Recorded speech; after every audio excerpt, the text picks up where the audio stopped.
also, I know your text, The Divine Agreement, has been helpful for me, as a yogic practitioner and studier of yoga. But can that book be helpful for musicians as well? It depends on how intimately connected with one's own body-mind, the person wants to be. The Divine Agreement is about yoga, firstly, yogic levels. The physical level, the astral level, right? The next body, the next sort of dimension, and then subtler than that is the causal plane. Right? And by the causal plane, we mean the time worlds, past, present, and future. So it's own reality there. It's time, memory. And then that goes to the next level, which is perhaps the etheric level, and that is relative to the causal plane. And then we're going towards mental levels, subtler levels of, let's say, phenomena to thought, actually. And then beyond thought into, much more, let's say, ephemeral or etheric, sort of subtler levels as we are moving more in the spiritual planes and so on and so forth. You get to like zero, any plane, no plane. Good. So that's a yogic scale. So our potential is no plane, no body. And so, you can read the book and understand the planes as they apply to where you as a musician are coming from or need to come from. Most people are not concerned about memory, yet composition requires a degree of memory. There's no question about it. Music is memory as well.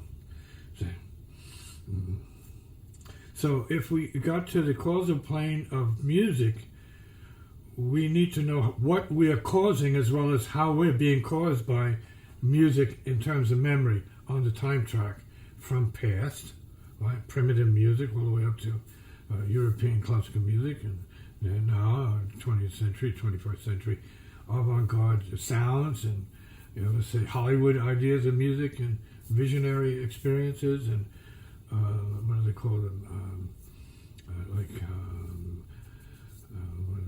The music behind the movies, right? Show tunes, right?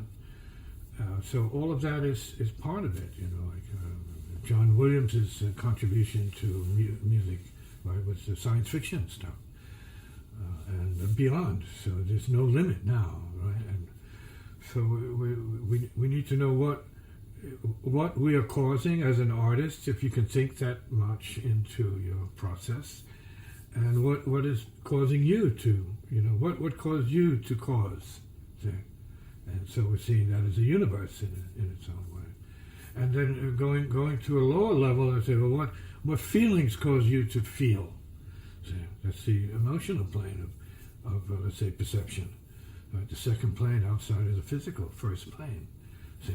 What feelings, what kind of blues feelings, what kind of tragic feelings, what kind of fear feelings, what kind of emotions you work with, or that have impacted you, that moved you, like rock and roll music, folk music, song, and more, let's say, just musical, experiences. See? So it's all chords, and so it's a reference for, let's say, us having a better sense of what we are being created of, as well as what we can create, and then recreate in terms of other beings.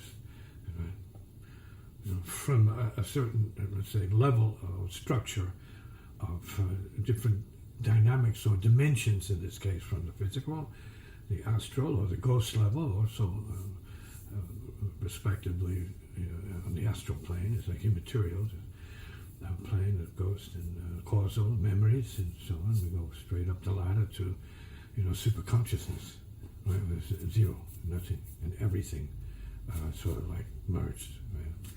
No, and all music as one.